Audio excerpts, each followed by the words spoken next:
Adventurers, welcome back to the Elder Scrolls Lorecast. This is Tom and Lotus, and we are going back to the beginning of everything. Welcome back to the show, and you might be wondering, okay, what's going on? Well, one of the things that we've been doing, although very slowly over time, is revisiting some of the original topics from the earliest episodes on the show, the first 90 episodes.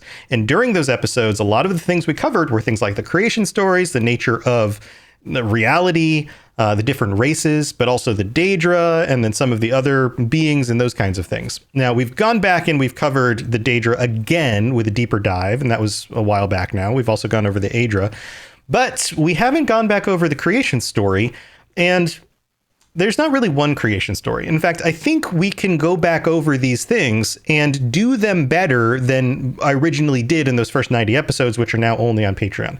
So the idea here is to cover the same topics even better. And if people want to go back and check out those original episodes by joining us on Patreon, getting ad-free episodes, those kinds of things, you can do that.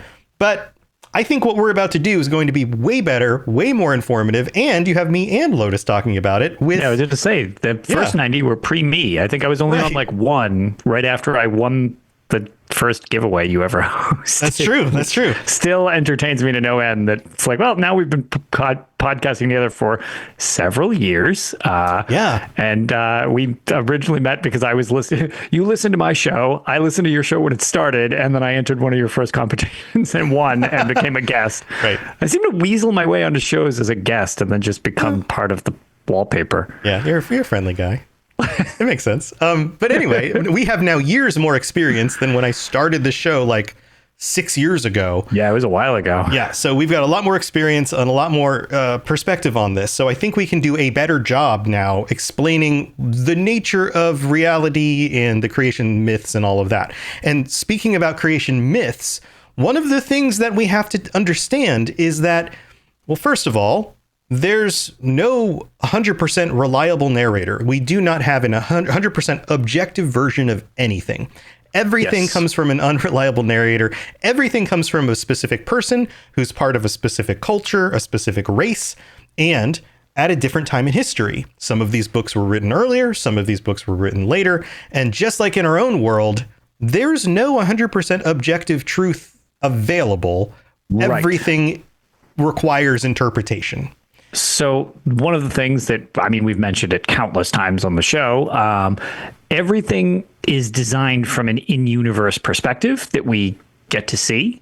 And as a result of that, like you said, there's the different perspectives and also different slants, sometimes not always with the genuine attempt at being honest. In fact, and instead, even subconsciously sometimes, this is the way reality works, is even people who have an intention to try to be honest and accurate will subconsciously include things that they want to be true or that they think is true because they heard it from another source, but that other source wasn't reliable. And so therefore they're playing the game of telephone back through history.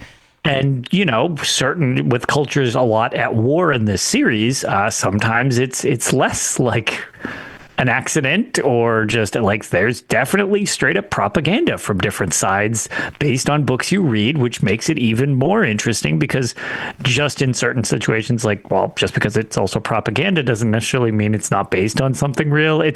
There's so many different aspects that make up the Lord of this series, which is so cool. Right. And the longer we get into this, I think there's another component that we don't talk about too much. And it's that there are elements of the way that the greater powers express themselves in reality that appear not only different to the different cultures because they write about them in different ways, but they even manifest differently in different games when they seem like they're the same thing. One of those things would be something like Akatosh, the dragon god of time, but Akatosh is not really worshipped by the Nords. Alduin is part of that, but Alduin is different from Akatosh, but yet they're the same. But yet Akatosh is supposed to be a good Adra to the Imperials, but yet Alduin shows up and is trying to end time and it seems bad for the Nords. How do you reconcile these things? And I think that there's probably an element of either reality is kind of subjective to the perceiver, or the greater powers manifest in different ways and are not always consistent. And there's some other thing going on there. much like the overarching theme, there's a lot of gray area in this series where things are very rarely quite so black and white as to like, these are the bad guys, these are the good guys. Like sometimes it looks like that at surface value and you play your character in certain ways. But, you know, even regarding the Alduin situation you were just talking about, we haven't gotten past the Elder Scrolls 5 Skyrim. We haven't seen Elder Scrolls 6 yet. We don't know when the timeline it will fall. We don't know that maybe preventing things from getting destroyed and restarting, perhaps in like a new Kalpa, which is just like a beginning and ending of time, or a new, a new cycle Right. to things. Well, did we mess up by doing that? Like, was that actually what is it was supposed a good to happen? thing to do? Right. Like, is this the way the world is supposed to work and it's supposed to come to an end? And now we've messed it up. But on surface value, you're the hero who prevented the end of the world. Right. But there's indications that the world has reset several times, which brought us here. Yeah. If everybody just kept preventing that, we wouldn't be the hero preventing. Like it gets really sketchy. Right. So yeah, everything's down to the perspective. So speaking of all that, this is a lot to say, and we're using these words that if you're very new to the series and to our podcast and things like that, we're going to try to explain these things. Kalpa is a cycle of time. This idea that time begins and it goes through its cycles and then it ends, it's destroyed, and then another cycle begins over and over and over again, probably infinitely, but who knows? That's another one of those weird words. And we're going to be defining these as we go back through the creation stories and the nature of existence. And in order to do that, based on all the things that we just explained, we're not just going to say, this is the nature of reality. This is the creation story, because there is not a single answer to any of that. There are simply perspectives. So we're going to start with the perspective of the Altmer, the High Elves. And there's a reason we're starting with the High Elves perspective. It's because it seems like the most commonly understood or base format for things with which other races tend to deviate from. So they have kind of a base format. It's the closest to the thing that most people will describe as the way things are actually, even though there might be problems with it. And then we're going to deviate from there. But again, it's subjective. It's subjective. And how do we know about these things? Well, we know because of all the lore books across the series. And the series has had tons of books written that you find in the world, and they describe things. And of course, those are by different authors from different time periods and things like that. So instead of saying, this is the definitive, the way things are, we're going to go, what book is the closest to explaining the perspective from this group? Let's analyze that book and see what we learn from that. And then on future episodes, we're going to go, okay, but this other book over here says this. How is it different? How is it the same for the Imperials, for the Nords, for the Argonians? So we're just going to move through and kind of take this piece by piece, looking at the books first rather than looking at the books second, if that makes sense.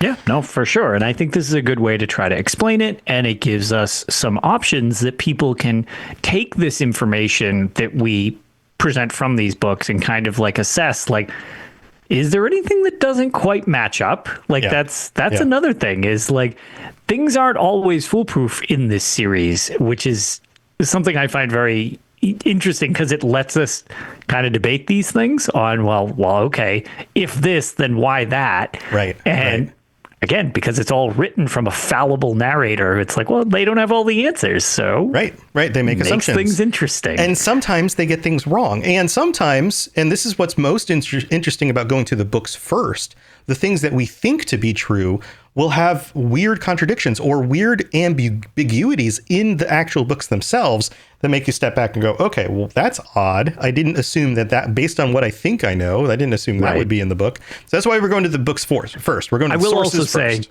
from a cynical standpoint, it does give them a really good out if they need to actually kind of the Cyrodiil debate and, stuff like that. Right. The writers have like we can change things, and it's part of just allowing us to be malleable. We didn't mean jungle like per se, so it does give them that from a out of universe perspective as well. Right. Lotus is mentioning that Cyrodiil in some of the books is described as a jungle, but then when you go to it In the games, it's not a jungle. So like, why is it different? In the game. And there's some hand wavy explanations for like, oh, well, Talos, Tiber Septim just like made it not a jungle at one point. Right. And it's like, but it still wasn't a jungle before he was around. Or like what? Right. Or at the same time, there was also like, well, he described it as a jungle, but it's because the author didn't really have experience with jungles per se. So to them, this temperate forest was like a jungle. They're just like, New York City's a jungle. Like, right. All right. So here, let's get into it. We're going to start with one of the books that's part of the monomyth, which is actually a collection of books. You've probably heard, if you've been around, you've probably heard of the monomyth. You've probably picked up books in the series in Skyrim or Oblivion or ESO or whatever. And this one is the monomyth, the Altmer, the Heart of the World. This is like the very bottom of the list of those books. And we're going to go through paragraph by paragraph, and then we're going to break this down. And we're going to talk about some of the things that are there and then some of the things that are missing. So here, let's get into it.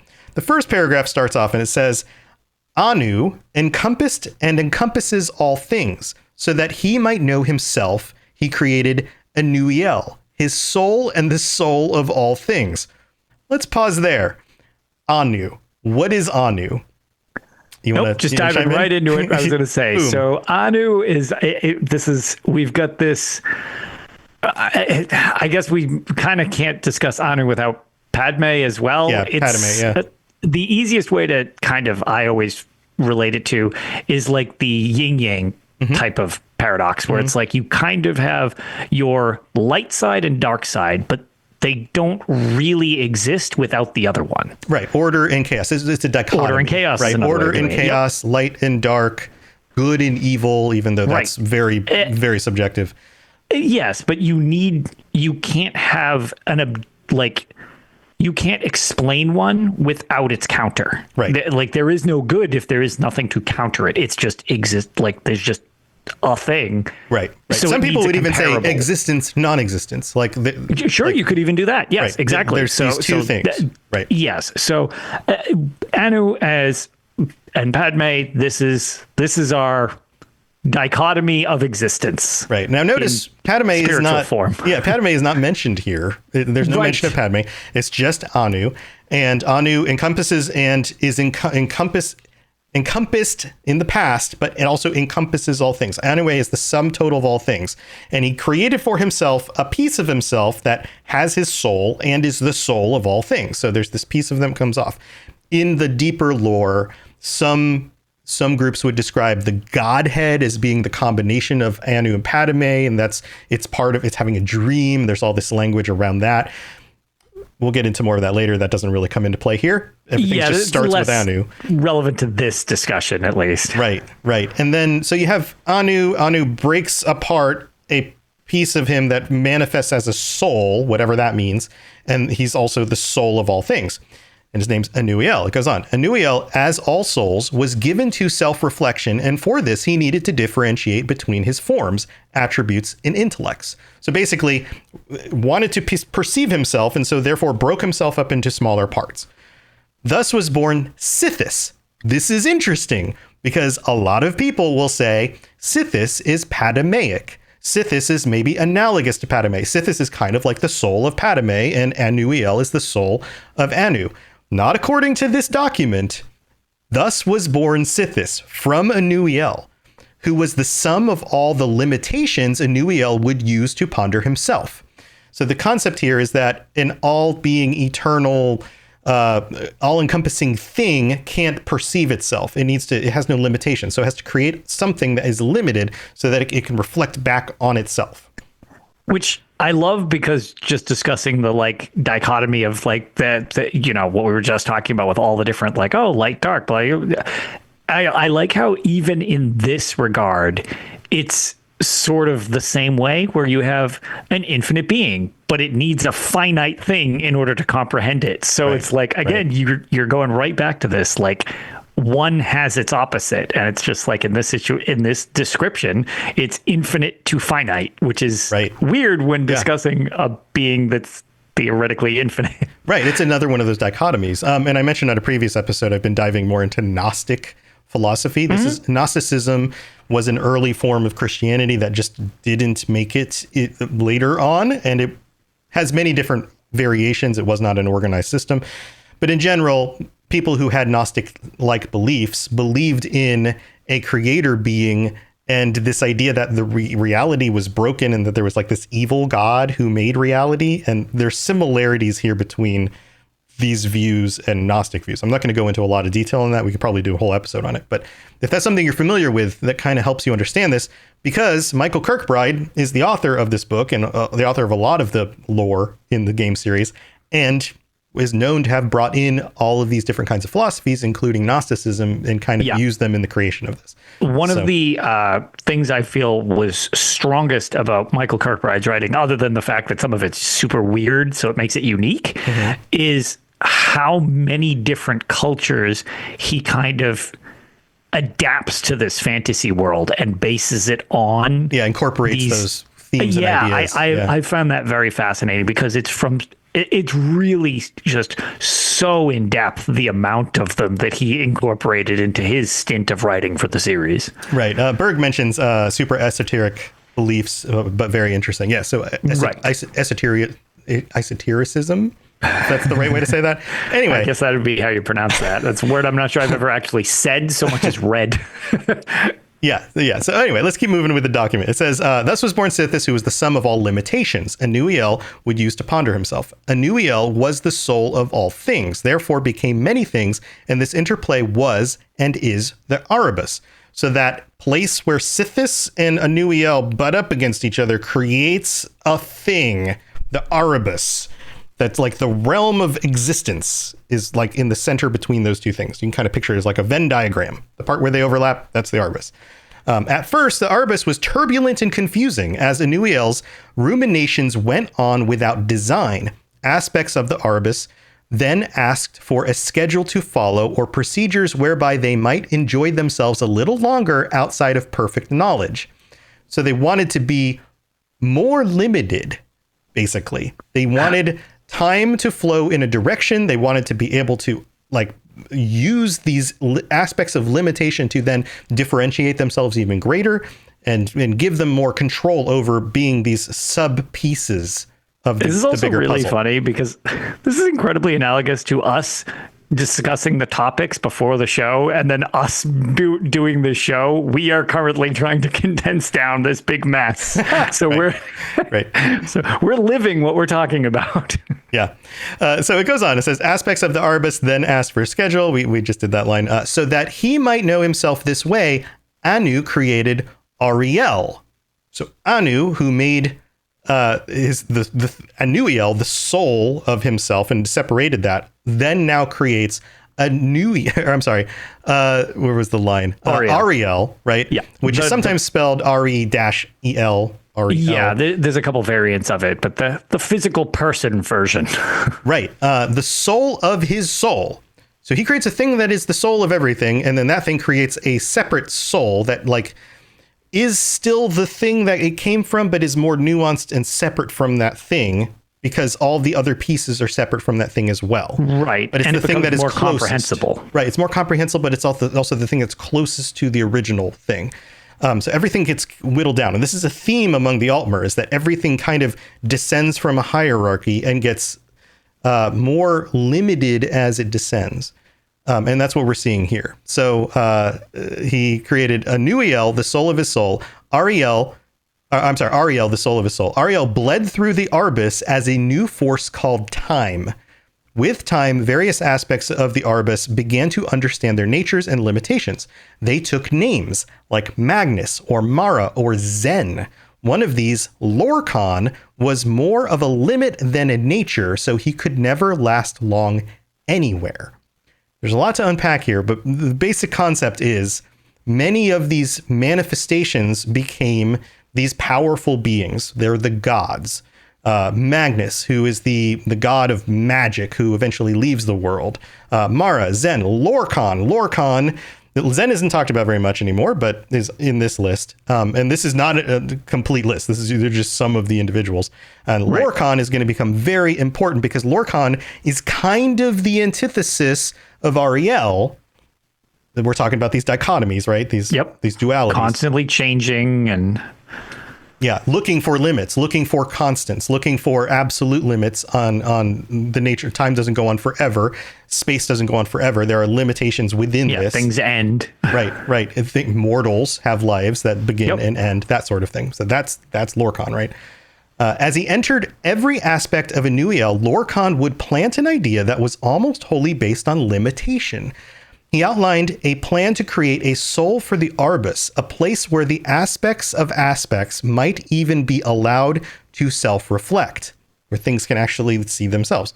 He gained many followers. Even Ariel, when told he would become the king of the new world, agreed to help Lorcan. So they created the Mundus, where their own aspects might live and become the Et Ada. So this is the first mention of the Mundus. The Mundus is the mortal plane. It's the place where the world exists, where the continent of Tamriel is, where we play in game. Where we play in game. That's the Mundus. And outside of the Mundus is thought to be the realms of oblivion. We got these like concentric circles. Mundus is in the middle. Think of it like a planet in the middle. And then around that is oblivion, this emptiness, but it's actually lots of infinite realms based on the Daedric princes. And then beyond that is Aetherius, which is this realm that is the place of the things that were there before everything else, when they were creating things in the beginning. And they kind of don't, they're almost outside limitations in some degrees. Right. It's like, which is weird. The realm beyond. It's the place that Magnus retreated to, that creates the holes in the firmament, and then magic comes through, all of that weirdness, which is all, again, speculative. It's all depends on your perspective on all this. Right. And actually, it's mentioned in chat, the void, like all of these, you've got planets where they're actually like they're infinite planes, but we warp them into looking like orbs because we can't comprehend infinite, all this extra stuff. Right. Yeah. The stars are holes in the background that go to Aetherius. The moon is a hole. The sun is a hole.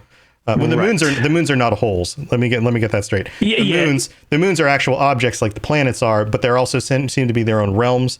The sun is a hole, and the moons are holes. But that's just one interpretation. It's a lot, right?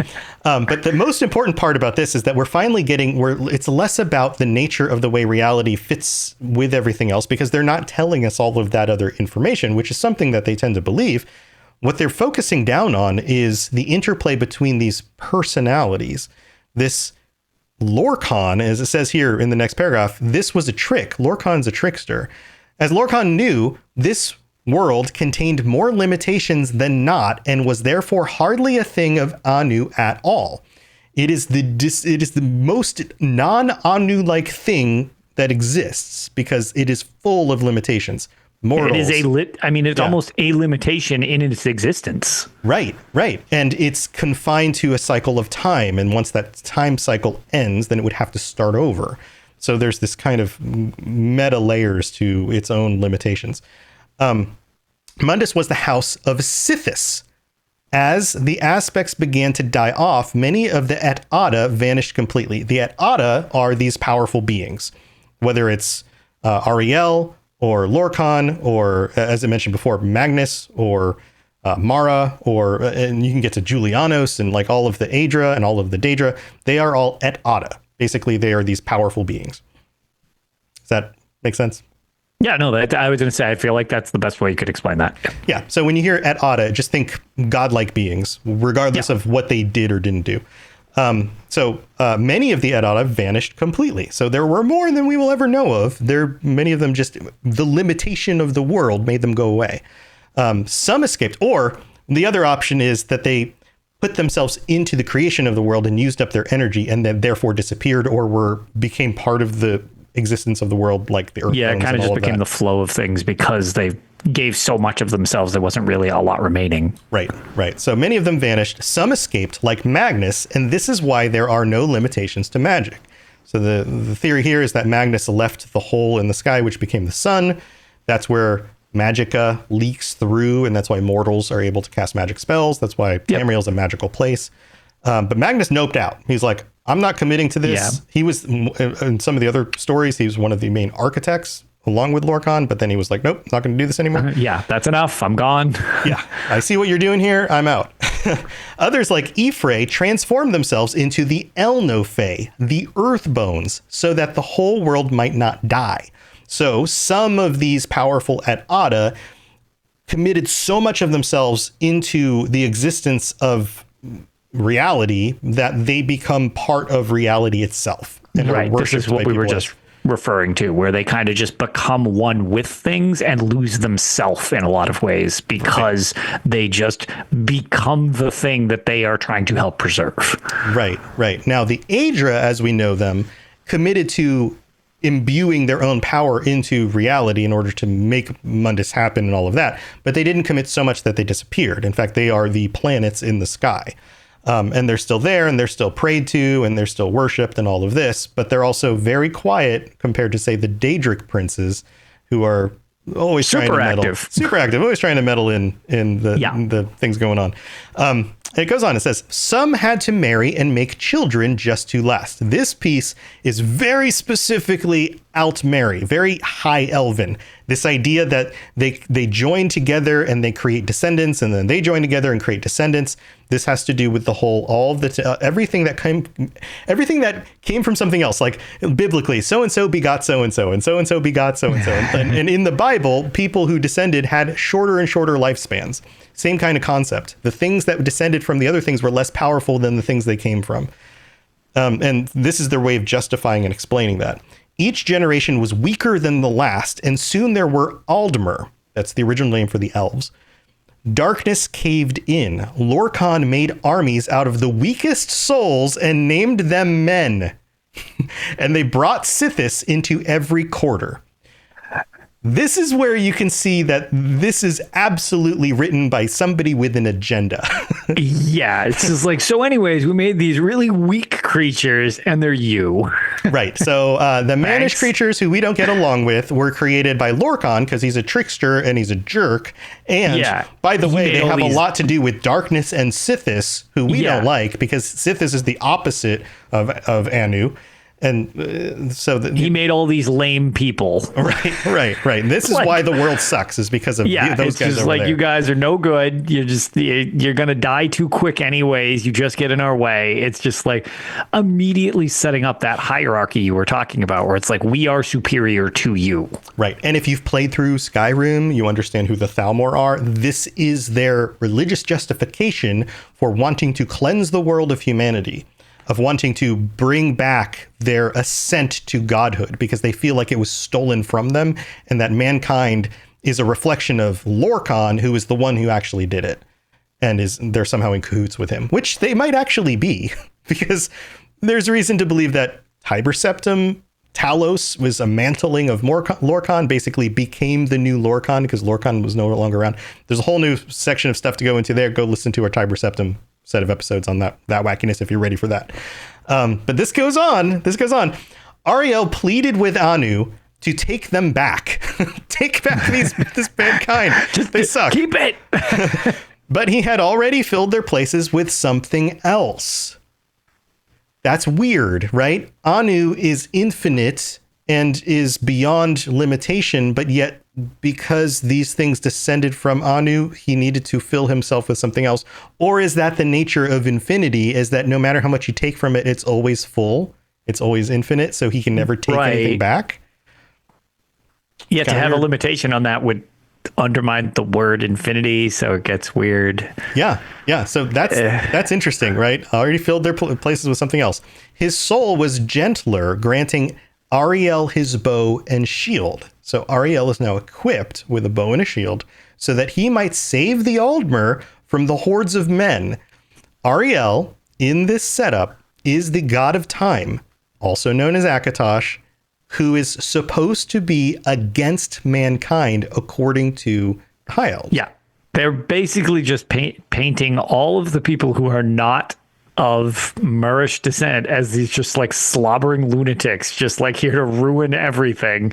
And it's just like, yeah, we got to put a stop to this. They're just messing it all up. But it's just like, This is definitely like, you can see the propaganda side of this, where it's just like, yep, we need to have ourselves on a pedestal above our adversaries, even though there's not necessarily a lot of reason that they're adversaries right out the gate, other than the fact that they just like, well, no, this is not us. So yeah, no good. Yeah. And if you study ancient cultures in our own world, you'll find out that among many ancient cultures, they were like a lot of modern people have this idea of like, oh, ancient cultures were pantheistic. They had many gods. They worshiped lots of different gods. Some of them did.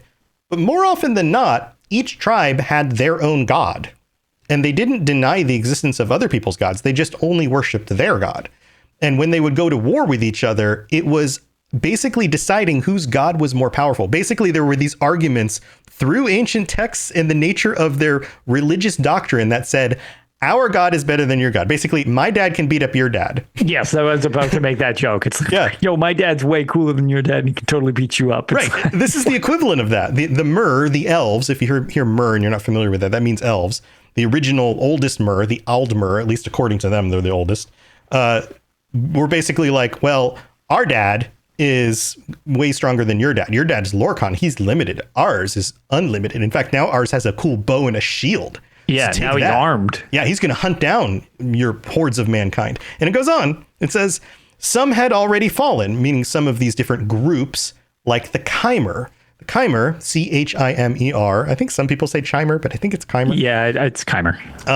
The Chimer were an offshoot of the Altmer group of elves that went and moved away. Basically, they went up to the area of what's now Morrowind, and they left that other group, and then they started worshiping Daedric princes. So of course they were no longer in the club. They're like, the High Elves were like downgraded and ousted. Yeah, and there's many other reasons. We'll go over that when we go over the Chimer again. But basically, they're not part of the group anymore because they listened. It says, who listened to Tainted at Adra? Those are Daedric princes. And others, like the Bosmer, had soiled Time's line by making mannish wives. This is interesting, too.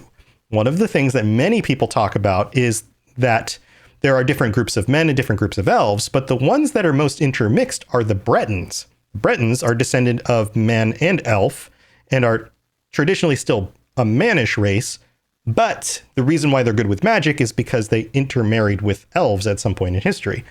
Right, or in less... Or maybe not married. Yeah, maybe less great ways. Right. We'll just leave it at that. There was, but they came to exist. They came to exist, right? But in this document, it says the Bosmer were also tainted because they took mannish wives. Bosmer being the wood elves. There's also other rumors about wood elves being more in line with the beast races, or because they have horns and things like that. Right, they're a little more of the actual world. Because they're so one with the forest and nature and all of that there. And then, like you said, they've got some bestial qualities in certain scenarios. We don't need to go through all of that. They can even, modify themselves when it gets into stuff like the ooze or the wild hunt, where it's just like they are sort of became their own thing, independent, that definitely ties into some uniqueness of the world itself. Yeah. So every race is weird in their own ways, and this is even more weird because this is not a thing. Them taking mannish wives is not a thing that's referenced most other places. Yeah. But again, it's in this foundational document, and it's why we're going back to the documents to see what they say. And it would also, be of more prominence in this situation, since they're viewing mannish races as an enemy, to note that when you're trying to demean other cultures or races, where it's like, well, another group might not even give it a second thought if that's the case. Where it's like, okay, well, this is their black mark. How could they do something like that? Right. They've already defined mannish races as being the bad guys, and so now they're associating groups that have splintered off of them as being bad guys by going with a bad Itada, bad powerful gods, or have mixed with man. But notice they don't bring up like the fact that they, the wild hunt happens and then they eat their dead and like that kind of thing. Like that doesn't come up at all because that's not the theme of this document. Yeah, they don't really, as funny as it is, they don't really care about that. It's much more offensive that they would marry somebody who's mannish. Right, because that's what this author is all on about here. But now it starts getting into some of these other locations, right? Everybody knows, because you play the games, in locations in Tamriel. That's the main continent that we're in. And there are different islands and places, but all of that is part of Tamriel. But there are different continents as well. And it says here, Ariel could not save Altmora, not Atmora, Altmora, which is another, you'll often find in these documents that they have different spellings for certain words or completely different names altogether. Atmora, which is what most people will say, is the continent to the north that the Needs came from. The people who eventually became the Nords and then also intermingled with other races and those kinds of things. So it's like this frozen continent to the north, which is known as the Elder Wood. It says here, could not save Altmora, the Elder Wood, and it was lost to men. That implies that elves were up there at some point and they all got slaughtered by the people who lived in the north. Basically the people who became Nords. Right. They were chased south and east to Old El Nofe. Old El Nofe is another phrase meaning the homeland of the elves, Aldemaris, which is another continent that is west and probably south of Tamriel. And undefined because nobody can really does it even exist? Pinpoint it on the map. Did it used to exist and it's gone? Right. Yeah. It's sometimes it's thought that it's maybe more of a concept than a actual place. Right. And there are a number of other places that are kind of like that. The place where the Red Guards came from, Yakuta, like right. There was some Is sort it really of underwater or was it not there? Was some kind of catastrophe, and so therefore people left. And there seems to be evidence that may actually be true, and that maybe there are still some islands there. But we'll get into that when we get into their creation stuff. There's also another continent over to the east. But that doesn't come up in this document. Again, the world is more complex than it seems like there is, and you get these references to these different places. So they were chased south and east to Old El Nofe. So then they go live there, and Lorkhan was close behind. This is implying that Lorkhan was pushing the men forward towards war to like slaughter all the elves. He shattered that land into many. So that's the cataclysm, right? Finally, Trinimac, another Et Ada, Ariel's greatest knight, locked Lorkhan down in front of his army and reached in with more than hands to take his heart. What do you think more than hands means? Well, I will say, if it's written by Kirkbride, I don't want to put too much thought into it. Yeah, one interpretation would be that it's not just a physical thing. He's like... Yeah, like he's physically removing his heart from his body because they're on Mundus. They have physical bodies at this point, but he's also doing a spiritual removal of the heart in a much deeper way. That's one interpretation. Yep. I'm just saying, when it involves Kirkbride, sometimes there's a lot of spears involved. So I don't know. Yeah, different kinds of spears. But anyway, so basically he kills Trinimac, Ariel's greatest knight, under Ariel's direction, kills Lorkhan, basically tears his heart out. Lorkhan, he was undone. The men dragged Lorkhan's body away and swore blood vengeance on the heirs of Ariel for all time. This again feels like propaganda. Like, the men will always hate us. Mankind's going to always hate us because we're elves. Got to keep them down because they always are going to be revenge. Right, that's all they care about. Right, that's all they care about is killing us, so we always have to fight back. Then we get the final paragraph. But when Trinimac and Ariel tried to destroy the heart of Lorkhan, it laughed at them. I love that the heart can laugh. Yeah. I imagine it's got like googly eyes and a goofy mouth. Yeah. This goes back to some Gnostic stuff. Some of the Gnostic Gospel of Thomas, the disciple of Christ. In that gospel, when they go to Jesus's tomb, the cross that Jesus was crucified on is leaning up against the tomb, like the door. And they notice the door is open, and the women who show up start talking like, oh, he's gone. What happened? He's gone. And the cross talks and says, yay. Like, meaning yes, probably? Yeah, right. Like, yes, Jesus is gone. The tomb is empty. But like, the fact that an inanimate object can talk, this is what this reminds me of, right? This and people are more concerned about like what it says than the fact that it's talking. Right, it's freaking talking. How is this happening? Well, in this case, I guess it's a god and he has a heart, so his sure. And I mean, talk. Weird magic in this world is confirmable on the regular. Right, but it not only laughs, but still kind of funny. Yeah, it said, "This heart is the heart of the world. The one was made to satisfy the other." So this is implying that Lorkhan himself is tied to the existence of everything. He wasn't just the architect. There's something inherently about Lorkhan that is tied to existence and limitation fundamentally. So Ariel fastened the thing to an arrow, remember he has a bow, and let it fly long into the sea where no aspect of the new world may ever find it. Which is also funny to read because the entire story of the Elder Scrolls Morrowind is about the groups of people and individuals who had found Lorkhan's heart and used it to try to gain power. Yep, pretty much. And the fact that like the Red Mountain rose up out of the ocean because that's where the heart landed and all of that. But yet this document says it flew into the sea where no aspect of the new world might ever find it. Clearly, that's not true. Until a couple days passed, and it totally made an entire volcanic island. Right.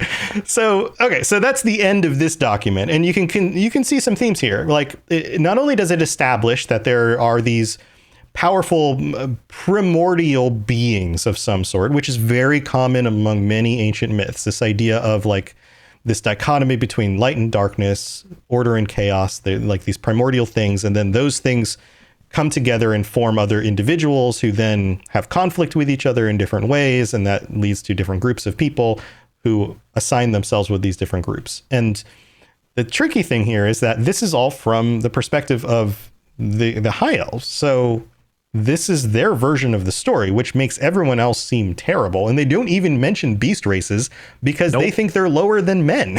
Yeah, I was going to say they have them literally classified along with just like scribs and stuff like that. It's like, oh, no, they're totally sentient. Doesn't matter. Yeah, doesn't matter. There might as well be animals. And that's this perspective. And who knows how far back in time this goes. And of course, this is translated and communicated over time. In fact, the monomyth as a whole is part of an attempt in order to explain all of these different myths and lore stuff to the Imperials, who by the third era of the world are in charge of basically Tamriel, although there's parts that they don't lord over. But this is kind of a like, okay, let's look back on millennia of history, and this is what we seem to know and how we can formulate our understanding of it. Right. So there you go. Any other thoughts on this one, Lotus? Yeah, no, I mean, I hope this was as clear as we could make it. It's kind of like complicated and ties into a lot of other things. That's the trickiest part about us doing these segmented episodes, which is really no other way to do that, is we have the topic we're discussing, but it ties into so many other shows that we've done discussing other topics because everything is sort of just interwoven in this series. But this is a good, I think, background to the Altmer belief, to how creation is, which, again, like you had mentioned, each culture has their own in the series, which is pretty cool. And they all have their own slants, but they also tie into each other. And some of them, you can even see how they're influenced by each other as you play the games or as you just read about the different things, because a lot of these things, when one culture does one thing, it has an effect somewhere else, and their culture ends up defining themselves sometimes like why there's always this problem, so to speak, between the Mer and the men in the series, where it's just like they're sort of at each other's throats most of the time because of this. Right. And the Manish races are not without their own faults when they portray the elves, like the whole story about the Aliads, who were another offshoot of the Altmer, who were mostly in Cyrodiil, and they had enslaved the men, and then the men fought back in the Alessian Rebellion, and that's why there's an empire and all of this. Right. Is a kind of a flip around of like, well, they were the aggressors, we're just defending ourselves. Exactly. So there's so much of this, and everybody's oppressing each other and stuff like that. It's a very the joke that back in the first game, where when the series was starting to get formed, it was the world of Tamriel is just so brutal. It was known as the arena. Yeah, it's kind of funny because even though that's sort of been like they don't call it's a kind of a joke the arena anymore, right? They definitely kept that vibe going throughout the entire series, even still. Oh, yeah. It's a terrible place to live. Life in this world is awful. Yeah. One of the other things you'll notice is if you've played through Skyrim, you've played through Oblivion, the remaster, even the original, you'll notice that in those Manish places, there are the names of all of these divines, the Adra, And almost none of that shows up in this document. It's all very different. And even somebody like Ariel shows up, but is not given the name Akatosh. That is a Mannish distinction. Yep. And this is something else you'll notice too, as we go to the different races, is that they have, like you talk about the Khajiit. The Khajiit have similar sounding names to some of the other names that are used, but they sound more like the way cats would say them, which is kind of cute. Yeah, it's a unique Khajiit twist. Right. But the further you get away from like the Mannish races, and the Bosmer have their own twist on this, the Nords have their own twist on it.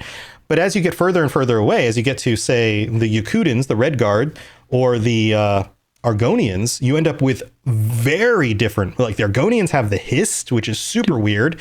The Yakutan lore has all these weird names like Tuwaka and like Talpapa, and their whole, like, a lot of their lore plays into this idea that maybe there really are cycles of existence. Yep. That, the snake eating its own tail. From Kalpas, like we briefly mentioned at the start without going too deep into it. That's a big thing with the Yakutan lore and Red Guards. Yeah. So one perspective is that there may just be a lot of hints in everybody's perspective, and none of them, of course, are 100% accurate. But if you take the sum of all the parts, maybe you can kind of piece something together that sort of represents what happened. Real history. Right. So we'll continue on with more of these documents as we go through and kind of take a look at each one and break them apart. And the part that I hope you find even more interesting are the parts that, for those of you who really do know the lore, are still kind of surprising. This idea like Bosmer taking Mannish wives. Weird, right? So there's going to be pieces of this that don't get discussed very much, but because we're going in so deep, we're actually going to be able to take a look at them and go, okay, why is that? Why would that be in here? Mm-hmm. So there you go. All right. That's the monomyth, the Aldmeri, the heart of the world. We're going to take a quick break. We will be right back because we've got patrons to thank. We've got, we don't have a new voicemail this week, but we definitely have a random page. And sure do. So don't go anywhere. We'll be right back. This is Hamish Morak, Dragonborn, and you are educating yourself to the Elder Scrolls Lorecast.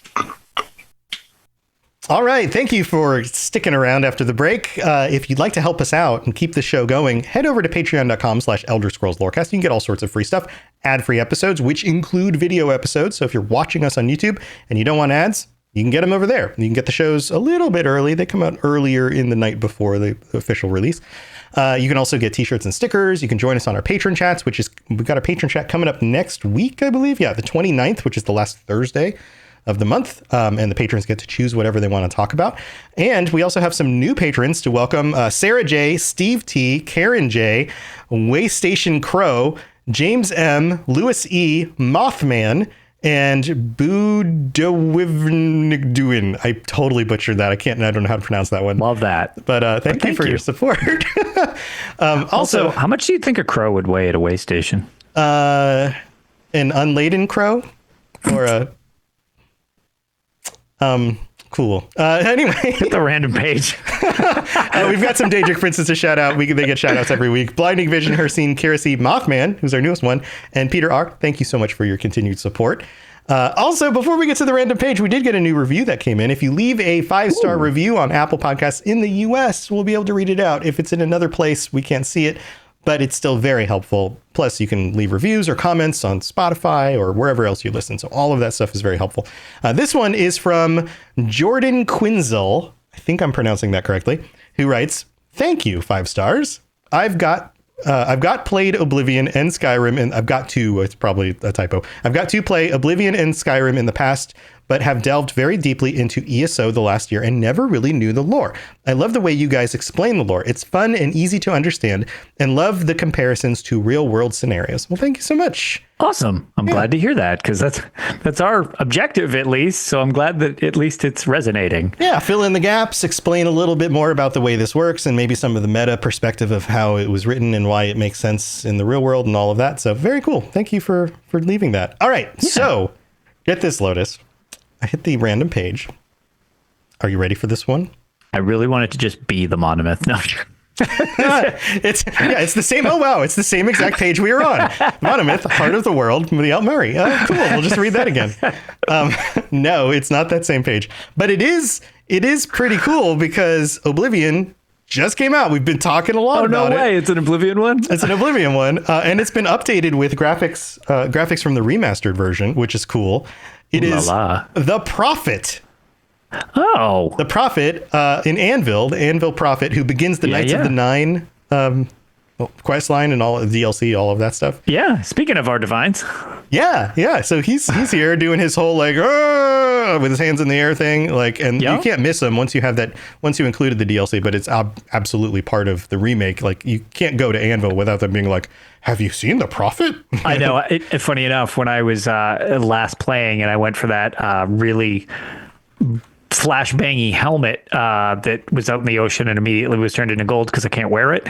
When I went into Anvil to sell it, I was immediately accosted by this Prophet. Yep. Yeah, you can't go there. I went back and I was like, oh yeah, that guy. And then he's loud and the guards are offended by his existence. I know, and I tried doing some other things, but everyone's like, go over there, look at that guy. Did you see that guy over there? Go talk to him. And I was like, really loud. just let me do what I want. I just want to do other things in Anvil for a little bit. Can you guys chill out? But yeah, there's a whole document here about the Prophet, added by the Knights of the Nine, first unveiled during the quest to the pilgrimage, blah, blah, blah, blah, all of his dialogue and all that stuff, which we are not going to read. This would be an entire other episode. But there you go. The Prophet from Oblivion is our page. We're giving you all an anecdote about him. Yep. And he looks good. Like his little visual upgrade is nice. He's got like the models kept just enough of the wackiness.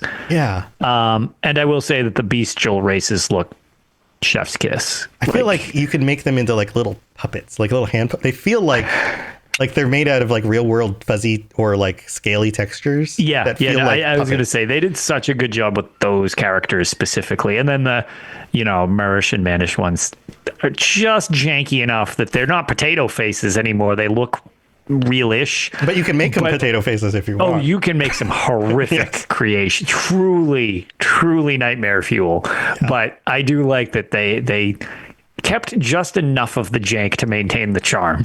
Absolutely. Yeah. Very cool stuff. Lotus, what else do you have going on before we head out?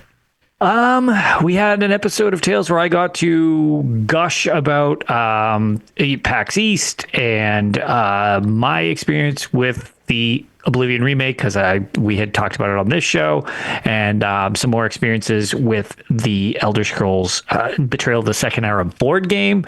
So if that's stuff of interest to you in a more roundtable format, there's the other show that I do, which is Tales of Tamriel, presented by the UESP. And actually, with the long weekend, we'll most likely be throwing out another episode this weekend, because if I get any game time, I did play a little Turok, because that's a guilty pleasure of mine. You love Turok. I love that series so much. I wish it would come back. Well, it is coming back. Whatever. This isn't a Turok show. But other than that, I have just been having so much fun with the Elder Scrolls 4 Oblivion remaster. I didn't realize how much I wanted to play that game again until I was playing that game again. Yeah. I'm at the point now where I'm starting to mod it. I'm like, and the Vortex mod manager works with it now, and yes. No, I've heard that they've been doing a lot of stuff, but people have been having all sorts of fun with doing mods and stuff. So yeah, so now my arrows fly faster, which is nice. I felt like the arrows they fly slower. Oh yeah, than no, they do in I arc Skyrim. them like I'm shooting a basketball to try to hit people in the head. That's right for the long range shots. For sure. They just go faster, and that's nice. And then I got to feel like I made the lights brighter, like on lamps, and they don't disappear in the distance as like they stay up longer.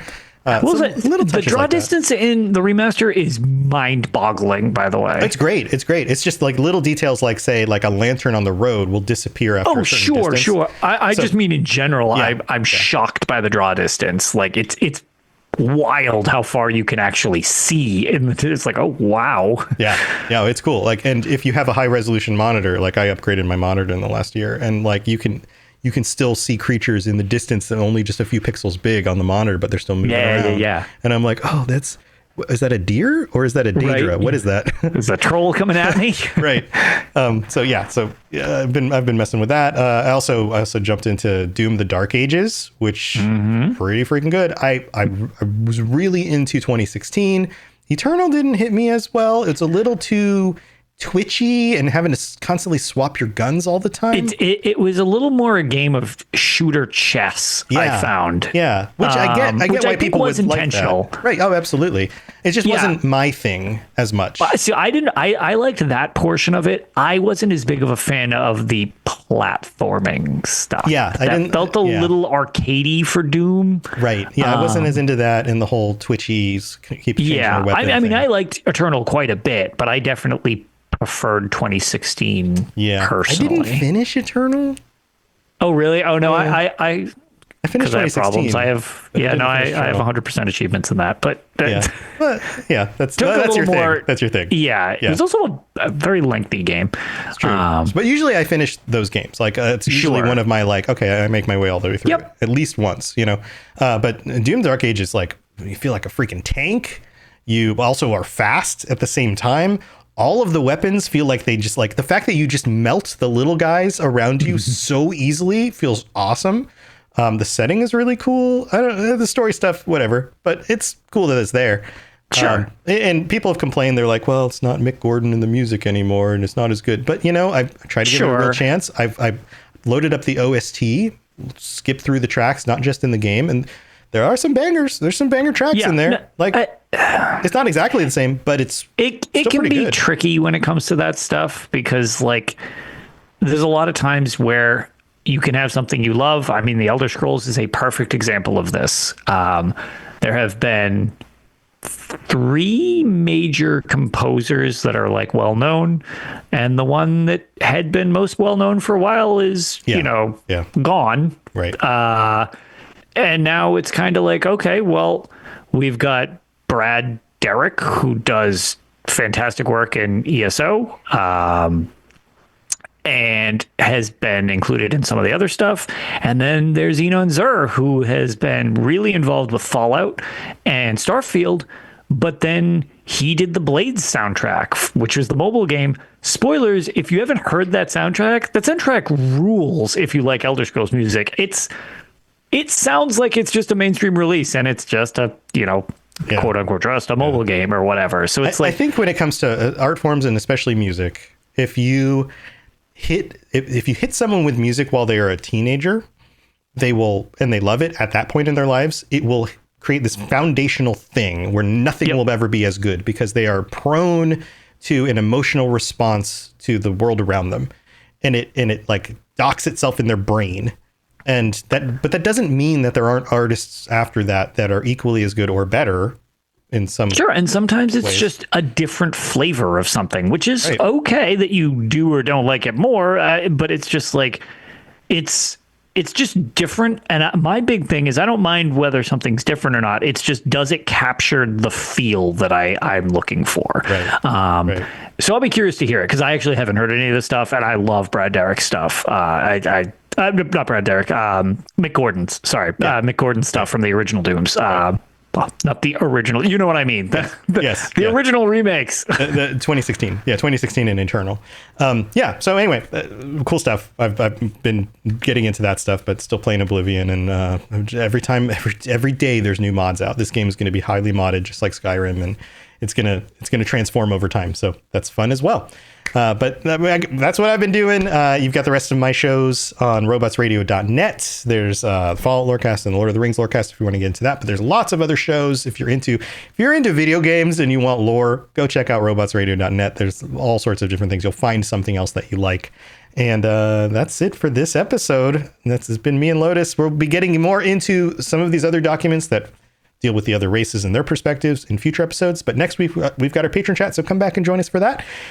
And until then, stay safe out there. And, if elves come after you because you are one of the Manish races and, want to kill you, then at least you know that it's your fault because... Yeah, exactly. Lorcan.